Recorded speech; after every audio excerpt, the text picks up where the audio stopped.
sometimes it's not the light that awakens us first. It's the shadow. It's the moment we feel most lost that becomes the turning point. Not because we're broken, but because something deeper is ready to emerge. The path of awakening doesn't begin in comfort. It begins when you finally stop running from yourself. I'm Justin Gates. I'm joined today by my co-host, Michael Perry. Hey, guys. And you're listening to the new Ashla Podcast. So, the voice in the silence. That's what we're going to call this segment. Because there really is this kind of voice in the background that sometimes it taps on our shoulders. Sometimes it throws all kinds of hints in front of us. And if you're a thickhead like me, sometimes you don't see them very good. So we're going to talk about first the voice in the silence. There is this moment, Michael, in every seeker's life where the world around them goes quiet, but not like in peace quiet, not like that stillness, right? It's that silence that follows loss, or it follows that hush after the storm of emotion, that stillness where answers once lived now seem gone. And in that silence, something ancient and familiar begins to kind of stir within us. Yeah, uncomfortable, but yes, very much. It is very uncomfortable. It's not something outside of us. It's within. Yeah, kind of like what you're describing. One thing I think about is how it's like it's tapping on your shoulder. You will have these moments of clarity that come to you while you're messing around and finding out. And it's like, hey, you should really think about this. You should evaluate this. And the moment you're talking about, it's where life grabs you by the shirt and looks you in the eyes like you can't run from this anymore. Yeah. I'm done chasing you and you're done running, right? So this is kind of that voice of the force, the voice of the light. And it's that voice that we spend years ignoring, or months or days, but we spend ignoring it. Go away. I don't trust you. I don't believe you. You're scaring me, whatever the case may be. And then we'll kind of pile on noise and distractions and all this stuff to kind of drown it out, right? Yeah. And this voice doesn't scream. It doesn't beg. You know what it does? Whispers. It whispers, but it waits. Yeah, go ahead. Go ahead and run. Go ahead and pile all this crap on yourself to hide from me. I'm more patient than you. I will wait, right? I tell you what, I think about before I had my dark night. Because I think it's in that dark night is where people either get bitter or they get better. Mm-hmm. And it's like there were so many moments of humbling where life was at a pretty low point, and it's like, hey, you need to make some changes. And it's like you said, it's like, oh, I'm just going to pile on these distractions. I'm going to look over here. I don't want to deal with this. I hear what you're saying, but I can't handle that. Right. Nobody has time for that, right? I hear you. I know you're dragging me towards something better for me, but I like this right now. I feel more comfortable, sheltering away from you. I think for me, one of the biggest reasons I was stuck for so long is I had such a fragile ego I had built, such a fragile sense of self-worth, and the masks I wore, it was such a fragile balance that I was so afraid of anything just toppling it down, which is what inevitably happened. Everything came crashing to the ground, and I had to start. That's when I realized it's like I can't live off of validation and love of others. I got to give myself that. And man, that's humbling work. That's humbling work. Yeah, it is. But when you look back, you go, I barely recognize myself. We were talking about this earlier before the show. Yeah. So in the way of Ashla, we teach that silence is not emptiness. It's not a void. It's a sacred place. Think of it like the womb of wisdom. This is where wisdom is born and it grows and it, so. Well, it's that caterpillar, right? Going into the cocoon, it's a painful process, but it's necessary and so nurturing to make it transform into something so beautiful. Right. And it's in this silence that the force speaks most clearly because it's unburdened by things, the noise and chatter of the world or demands of the ego. So this is why so many people miss it, though. They're looking for truth outside, in the noise, in the chaos, in all this stuff, expecting it to appear in the form of whatever they're looking for. So, but in truth, the deep soul-shaping truth, the stuff that we seek on this path, it rarely arrives that way. I won't say it doesn't always, but it rarely does, right? It comes quietly. It comes gently. It comes when we're finally willing to sit down and listen. And unfortunately, the topic we're talking about today is when we are at a breaking point is when we hear it most clearly because we kind of just, what else do, right? And so this voice that voice in the silence. It's not an external guide shouting from the heavens, right? No. It's that part of us that we forget who we are. We forget what we're about. We forget from where we came, where we're going. Let's get lost in the in this world full of turmoil. Well, it's like you look at most spiritual teachings, they all talk about how we spend our lives becoming someone, and then once you enter the spiritual path, it's spending your life now unbecoming who you became and becoming who Right. you authentically are. Yeah. Yeah. And there's a reason that's a very foundational teaching that kind of shares across the board, right? Because it's important. It's really, really important. So again, the silence is not a void. Think of it more as an invitation to growing. You know, it's one of the things we've brought up on here before, but it's like I think of every hardship I've ever gone through, and luckily I learned at a young age that hard times are some of the best areas to grow and become more. And so Hmm. even in my darkest moments over the last couple of years, I was always able to look at it in a humble perspective of I am thankful for this because this will make me a better person. This will help me grow and become more. And as much as it didn't necessarily make it easier, it did give Right. me a silver lining and the insight to approach it with a mind of gratitude and a mind of acceptance. And it shows. You're living proof.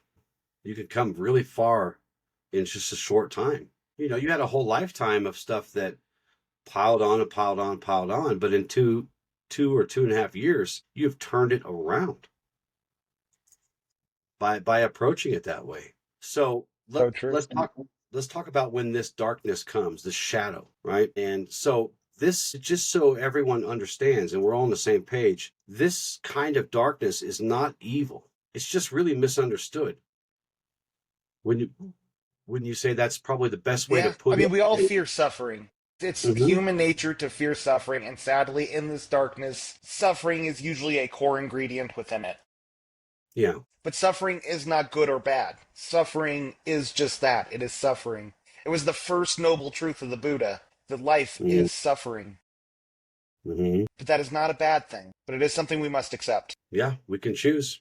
We must choose, in fact, actually. So this darkness, the kind of darkness we're talking about, it tends to arrive when our illusions are starting to give way under the weight. They start to crack. And this could be, form of loss, any kind of loss that causes us deep sorrow, that causes us to begin a grief process. Betrayal or heartbreak, illness. For me, it's when I really busted my leg up, as we've talked about before, or just simply your illusionary life is starting to collapse because you're no longer aligned with truth. You may have started there, but as you build upon these illusions, then it just the weight becomes unbearable and it comes crashing down. And this is the kind of darkness that we're talking about.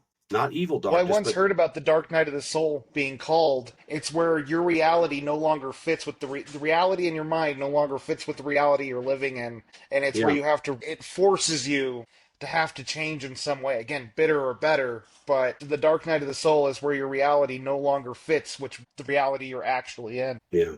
Yeah, and you were talking about fear just a minute ago. Fear will tell us, hey, it'll tell us if you enter the darkness, you will not survive. You're going to die. You're going to explode. You're going to melt or whatever. Yeah. Well, And man, it, fear will hit you so hard with telling you it's everyone else's fault and trying to help you avoid anything that's going to be mhm, painful to your ego. That fear will yell at you and just blame everyone else around you. right, yeah, it will.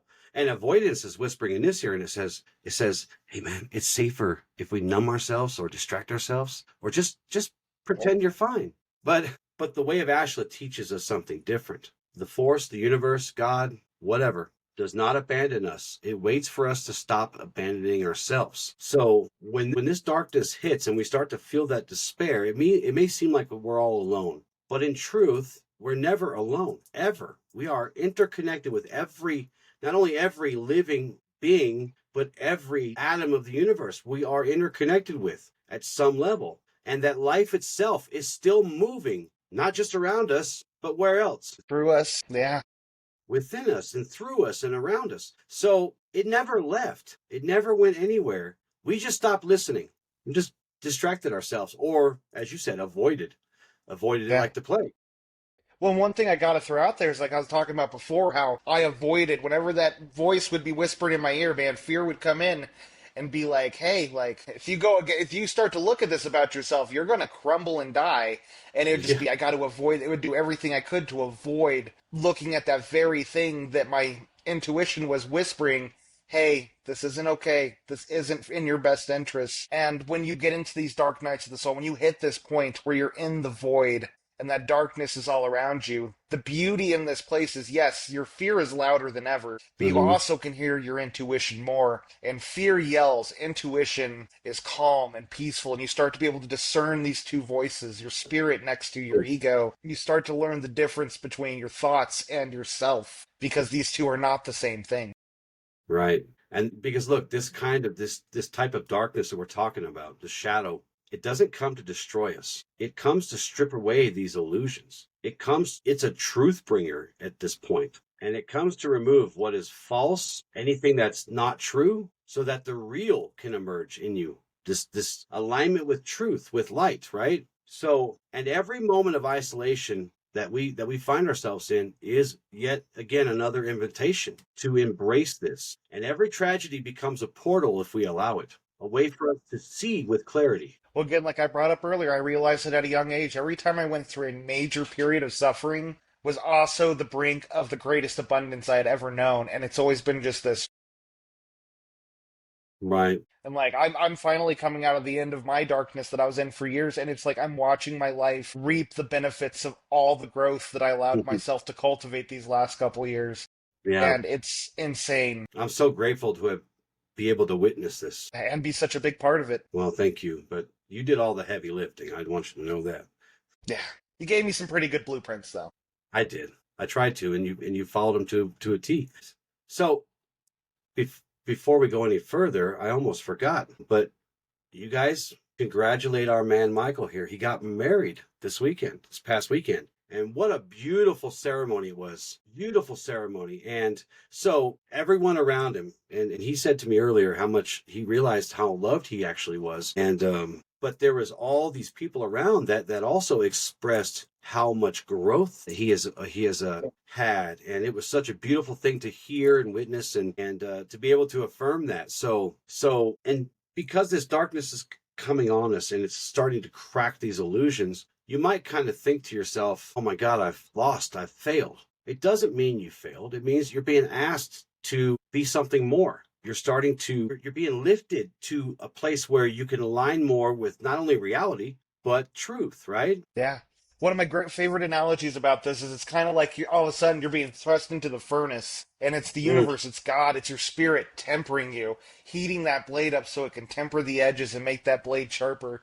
And hmm that furnace is hot. That furnace will burn you, but God, mm, it is a call to action. If you allow yourself to be forged in those fires, do not allow your steel to become brittle, and right, just accept reality, accept yourself. Quit avoiding and blaming. Just take accountability for your life and your situation. right. Oh my God, the growth. And yeah, and it will hurt, but it won't kill you. It will not kill you. It'll hurt, but it's worth it. So let's talk about the role of memory and this shadow and this darkness. In our teachings, we're reminded that what we bury does not disappear. It doesn't go away. You can bury it as much as you want to. It's going to resurface at the most inopportune times, almost every time. It doesn't work off your schedule, but it works its way back up to the surface, no matter how deep you bury it. Again, it's patient. It waits for you. It sits there, it doesn't go anywhere. It waits. And the shadow isn't something to think of like just as like a home of all our pain and brokenness, right? I like to think of it as our vault of potential. Yeah.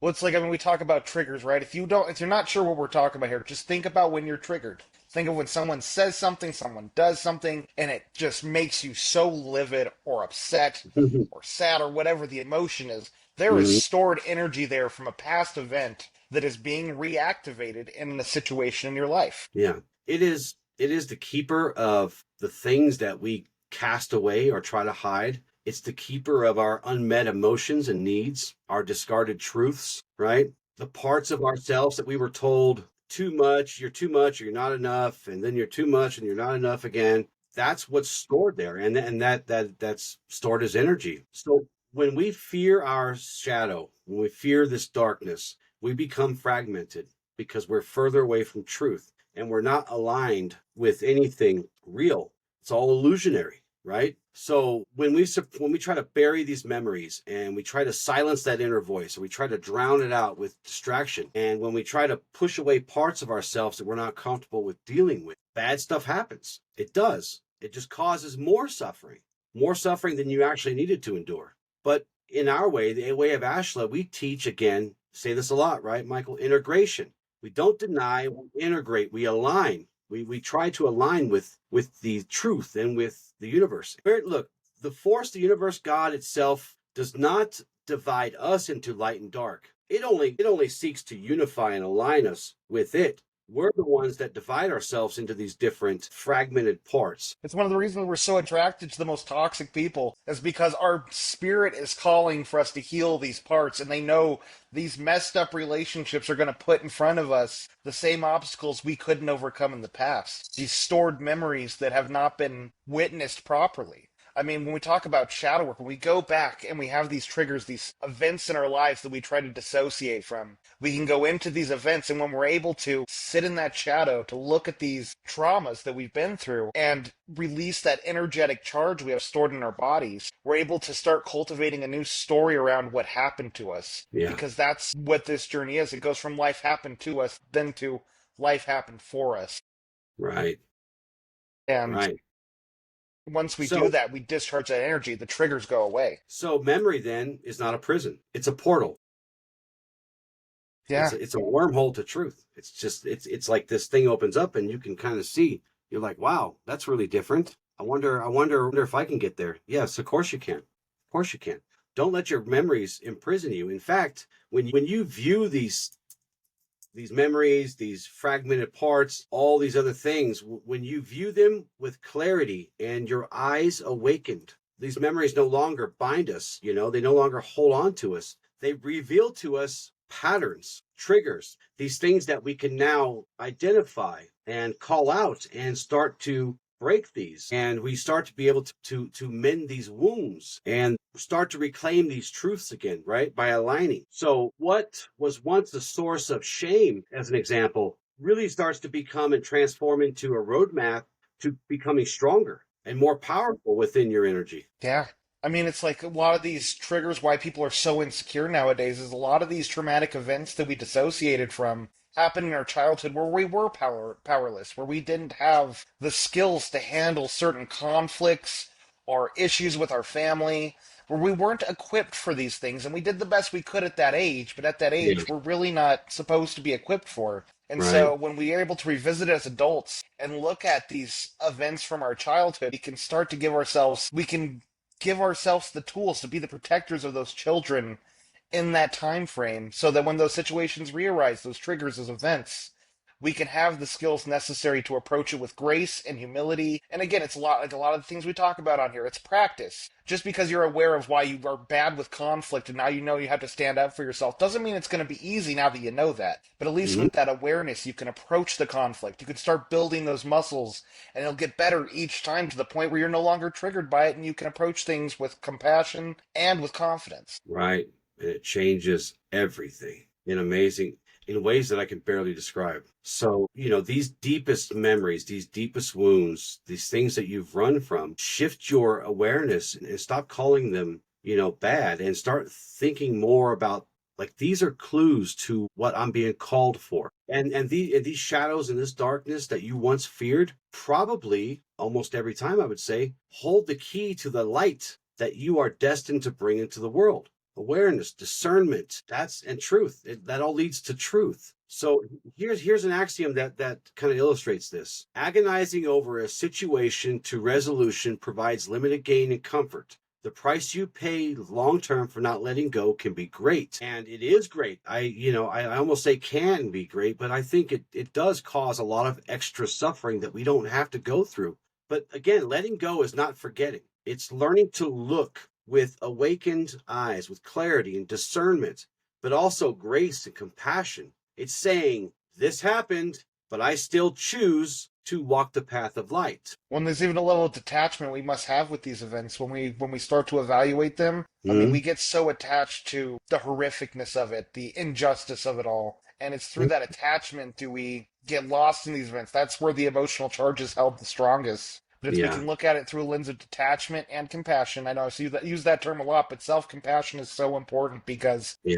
everything we've gone through, we did the best we could with the tools we have, even if we judged ourselves harshly after. I know for me, there are many situations I went through that it's like afterwards, I'm like, I should have done this, this, this, and that. Mhm. And it's like, yeah, that hindsight's great, but would you have really, you were put through that situation 100 times? How many times would you have actually done that? Right. It's that compassion to know you did what you could with the tools you had. Yeah.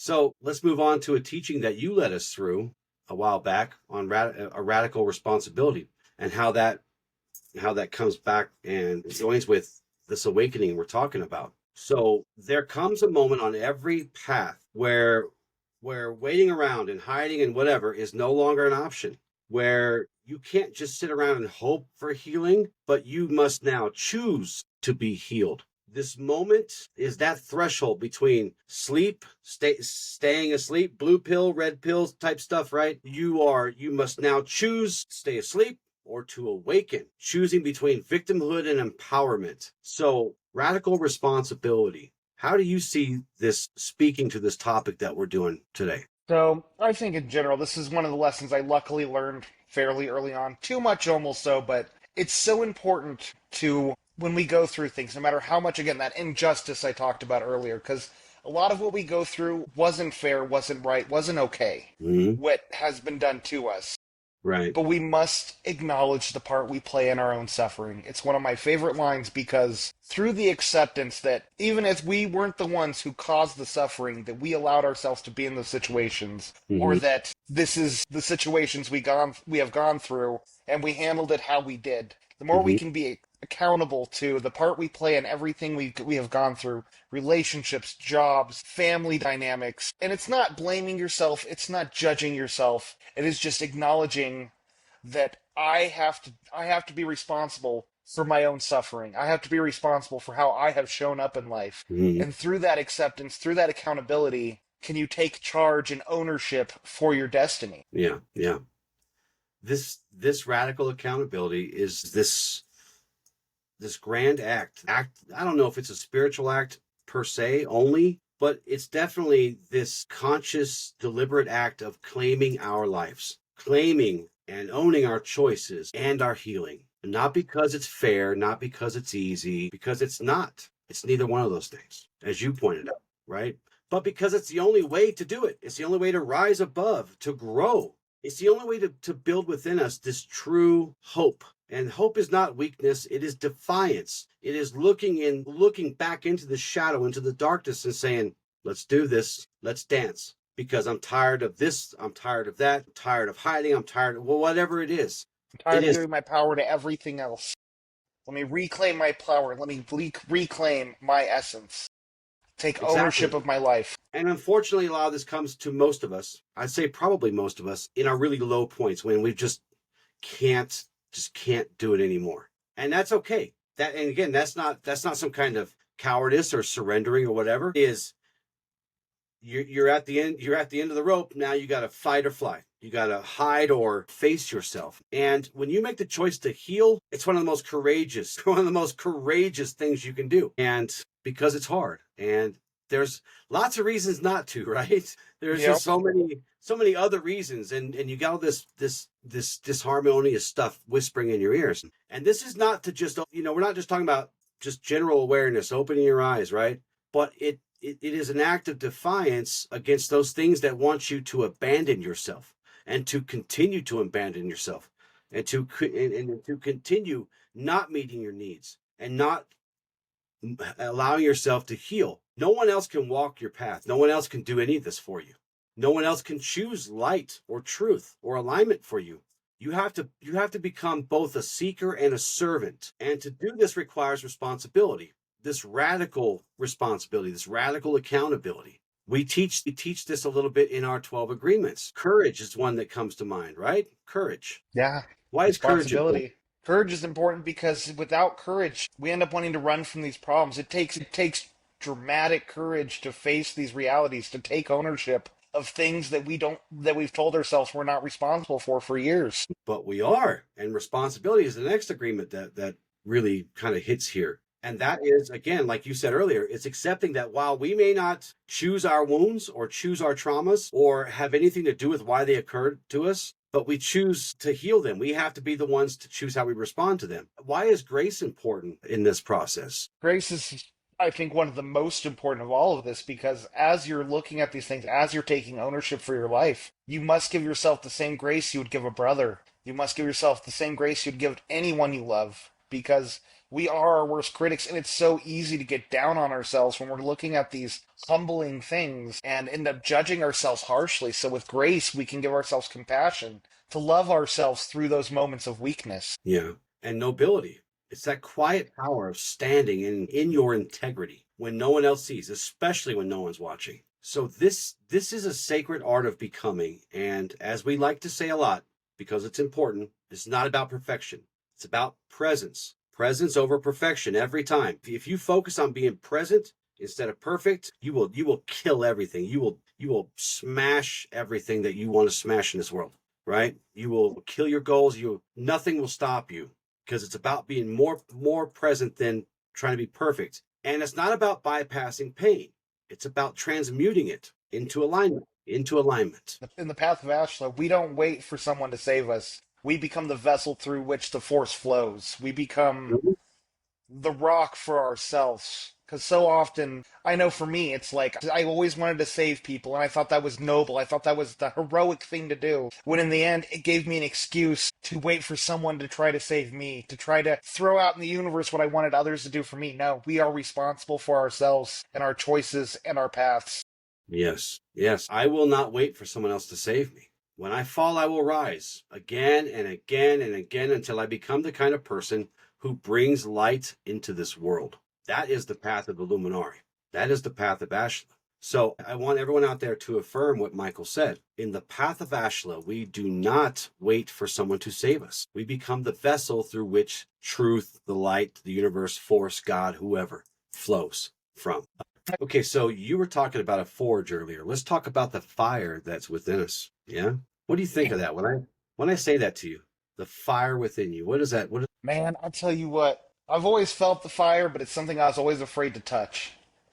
But I think that's also because of like fearing anger. Mhm. But that forge, when you're in that heat and that spiritual energy is happening, and you know what I'm talking about, those triggers, Mhm. best place to start. You feel that energy. That is the power of transmutation. That is where you can take that energy, this pain, these stories, you can transmute them into something that is powerful, something with purpose. Mhm. You can transmute it into wholeness. And I know that seems sort of abstract, but there's so much truth to it, because it's within that fire within us. If we learn how to tap into it, how to channel it, instead of let Yeah. it channel us, Yes. it can lead to the most powerful of transformations. It does lead to the most powerful transformations. It does, if you allow yourself to sit in the heat, because now we move into this part of the conversation today where we go back to what you said near the beginning. This darkness, this shadow is not the enemy. It's the forge. And what do forges need? They need fire. And in our teachings, transformation is not something that happens to us, but something that happens through us because of our choices, because we decide to put ourselves in this place, in this forge with the heat and pressure. This is where we meet our trials, these trials of life, with presence, discipline, but also grace. This is the very essence of what we call spiritual alchemy, something we use a lot in our teachings. And this is where this, again, just for those of you who are hearing this for the first time, spiritual alchemy is that process by which fear becomes courage and pain becomes wisdom and darkness makes way for the light. Well, and this fire can be so overwhelming when you first encounter it. But the more you can embrace, the more you can sit in that discomfort, the more you will learn how to harness it. There's this amazing book series called The Wheel of Time, and it's a book series I recommend for anyone to read if you're a good book reader, because there is like 14 different books. But they talk about how men and women, how there's different types of magic they can wield. But the men aren't allowed to use magic because it can corrupt them. That's And interesting. it's such a cool concept. because the way they describe it, the way it fills them and empowers them, can drive them into madness, can Mm, make them completely destructive. And so men are not allowed to use magic in this world right. because of this corruption within it. And it makes me think, and I'm not saying this is just men, because men and women all have this energy where, Mm-hmm. again, you get bitter or you get better. And if you can take Mm-hmm. this pain, I remember I was in a class with this man named Gunther Reese, and he was one of the wisest men I had ever met. And he talked about how addiction stems from not being able to handle emotions. And when Mm, you're in this fire, your emotions are rising. That distraction is because you're running from your emotions. But if you yeah. can learn to sit in that fire, to embrace it, to look into it and look into yourself and what's causing it, it Mm, is the most transformative energy. It is the fire in which the phoenix is raised through. yeah. Yeah. Yeah. And in the way of Ashla, we understand that the fire that you need to kind of ignite this process of alchemy has always been inside you. But it is often the pressure and the struggle and the collapse that awaken it, that forces us to choose. So just as metal is shaped by flame and heat and pressure and pounding of the smith's hammer, stone is carved by pressure too. And so too is the soul refined by our hardships, our necessary sufferings. But when we meet the dark, this darkness, this shadow, with humility, like you talked about earlier, and courage, it reveals the light within us. It reveals the truth. It reveals the place where we must align to, so that we can be in line with this flow. And it reveals our authentic selves, which is the Yes. thing that we truly are actually running from. Our Mm-hmm. authentic feelings, our authentic needs, and our authentic personalities. It is that energy is hiding. Within that energy is what is beyond the masks we wear that we are identified with. Yeah. Yeah. And we teach that we do not run or fear the shadow. We seek to watch it and learn from it. Let it be a teacher. We walk through it, knowing that it's part of the plan, it's part of the path. This axiom reminds me of this idea. To connect with life force energy is to allow death no dominion. When truly realized, one ends without ending. And so for us, there is no true death of any kind, not just actual death, but all these little deaths that we face along our path. All endings become new beginnings, right? For us. So there is no final defeat for us, because we can always rise again and again and again and again. And we do this through the process of alchemy when we're growing through these problems and these despairs and these heartbreaks and even the things that we see as failures. These are not detours. They are a planned crucible that we must go through. But what emerges from that crucible is stronger, purer, more luminous, and as you said, more authentic. 100%. And I know some of this sounds very poetic, and we're like romanticizing suffering. We are not. We are trying to reclaim our power so that we can continue to transform and continue to grow. Well, I mean, we're talking about the furnace here. Yeah, maybe not physically that hot, but I promise you, your soul's going to feel like it's burning alive while you're going through this. It's very uncomfortable. And there were times when I was in the thick of it that I just wanted to hit reset. I wanted to just start over, get away from what I was seeing, but you can't unsee what you start seeing. I Once think you that's why see a it, lot of people get stuck. you can't see what you've seen, and what you know. Once you know better, you must do better, because you can't go back. Once you've awakened to these truths, you can't go back. So let's talk about how this all connects to the force. This voice in the silence, this is the living force speaking to us, the actual rhythm and flow of the universe, of God calling to us, informing us that this is the path to truth. And when this voice calls, when this whisper rises inside you and says, but wait, there's more, that is the living force. And it doesn't scream, it doesn't shove you or push you or bargain with you, right? Yeah. It waits. It waits. Again, like the super patient, it waits for you. It pulses, it kind of moves and flows beneath all the noise and all the chaos. And when you learn to quiet the distractions and step into that stillness and surrender the need to, what do I always say, fix, force, or control, you Yeah. start to hear it again. It's always been there. We just forgot. We teach that we do not seek to control all things. We seek to learn and to grow with all things. Well, and I think when it comes down to it, I mean, so much of our suffering comes from things outside of us, whether relationships, life events, politics, whatever. So much of our suffering stems from stuff we have absolutely no power over. And it leaves us helpless because when you're put so much energy into something that is just outside of you, the true change happens within. I love it. There's this meme I've seen a couple times, and it's a guy and an Indian sitting down, and he's asking the shaman, what is wrong with the world? How can I fix the world? And the shaman's just like, there's your problem. What you need to fix is within. Right. That is how you fix the world. I always have believed this, that the true way, if we want to change the world, if we want to make the world a better place, it does not start with these movements. It starts within.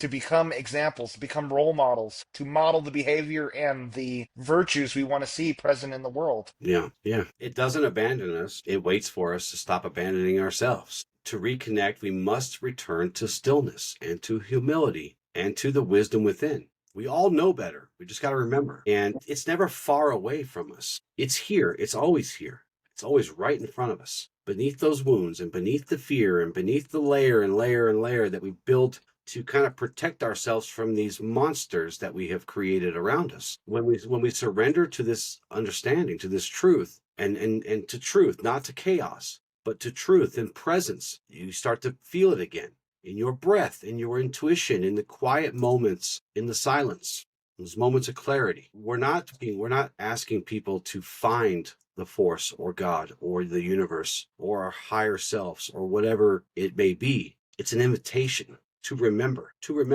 and not just remember here, but to remember here, to listen again, to trust again. And when we do this, we not only return to that, but we return to ourselves. One of the greatest lectures you ever gave me was on disharmony and harmony and how much they exist to help one another grow. And it's like the forest, when it gets struck by lightning and burns to the ground, creates the nutrients for it to grow more lush than before. I mean, life is disharmony and harmony. It's being able to go through that disharmony to find greater harmony. And it doesn't mean you won't have disharmony again, but it'll just keep building and building upon each other. Right. And it's the ebb and flow of the universe, of the force. It's true power. Yeah. Yeah. So we talk a lot about the shadow and this darkness that isn't the evil type of darkness that we all typically kind of associate with darkness. But this is just, I wanted to kind of come at this from a different angle because we're always going to be talking about this shadow work. It is literally at the heart of our teachings because you start off as an apprentice and you start to be exposed to these different ideas and these different perspectives. That's the easy part. It's when you start to dig into the teachings and there's right in the middle of your progression through the teachings is the shadow, because you're starting to become aware, to remember, and this will come upon you. So we really like to focus on this every so often and just remind, and especially for those of you who are just listening for the first time today, maybe. So do you have any final thoughts on today's topic before we move on to our practice? If you're in the middle of this hardship, just know it'll get better. The more you can learn to sit in that discomfort, the more you will learn to handle discomfort. One of the things me and my now wife practice throughout our relationship is we will do hard things together. And we've done everything from ice baths to climbing mountains. And they were never easy things, but the more you learn to do hard things, the more you learn to build those muscles, the easier it is to handle this type of discomfort, to go with the ebb and flow, to ride the wave instead of fight it. Tolerate the lesser things is wise and kind, because it helps us build those muscles and that toughness to really take on the big things that can shift our lives in one way or the other. So well said. So today's exercise is sitting in the shadow. Now, I will say this as a disclaimer. If you are under the care of a counselor, a therapist, a psychiatrist, or any combination thereof, please do not do this practice until you consult your helper to make sure that you can do this practice safely. And I always throw this out, Michael, with these kind of quasi meditations, because sometimes they can do harm to someone who's working through a coaching plan or a counseling plan. So with that being said, you're going to find a quiet space. You're going to light a single candle, if it's safe to do so where you're at. And I want you to close your eyes and take your calming breaths, at least 3 or 4 cycles of those, or just enough to get everything quieted down, all your body calm, and your focus in line with your body. I want you to ask yourself, what pain am I still avoiding? What memory still controls me? What light is buried within that? Now, do not judge. And I want you to watch with openness and awareness. Work to understand the messages that come and do so with an open and curious mind and heart. Okay? You're going to close out with some more calming breaths and journal. Once you're done, once you're kind of back to presence, write down what you've seen, write down what you felt. If answers came to you, write those down too. Do this as often as you need to. I do this all the time still, because it's good to practice. So, anything to add to that exercise? One of my favorite things to do when I'm breathing, especially going through processing stuff, I love to do this for your ending breaths when you're breathing in the light. Breathe in the new you and breathe out the old you. Nice. Our journal prompt today: what has my shadow taught me? Where is my fire waiting to be rekindled? Our affirmations for today: I walk through the dark with the light of the force beside me. I am not broken. I am becoming. My pain is not my prison. It is my passage towards freedom. I carry the fire. I remember who I am. And I know that sometimes darkness reveals the light within. So my closing words for you today: this is the way of Ashla. We do not fear the dark. We face it. We identify it. We confront it. And from within, we rise with it, aligned as a part of ourself. Let yourself settle into this process. Let it echo into the places within you that are still healing, still searching, still remembering who you are. This journey is not about avoiding the storm. It's about becoming the stillness within it. And it's about reclaiming that fire that was never truly lost, only hidden beneath fear and pain and doubt. You are not broken. You are being called to awaken, to listen, to rise. So now let us honor the sacred quiet. Listen for that voice in the silence. And let us end in a moment of silence, not as an absence, but as an invitation to listen. And if this episode spoke to something inside of you, please share it. Share it with your friends. Share it across all your social media outlets that you have. Share it with people who you think might find some use out of it. But return to this episode if you need to, as many times as you need to, because really that's the most important thing. We want you to remember all of these things, all of these wonderful, great things about yourself that you've just buried. It's still there. So thank you so much for joining us today. Michael, thank you for joining us also. Couldn't have done it without you, buddy. Definitely. And so with love and gratitude, ad lucem. Ad lucem.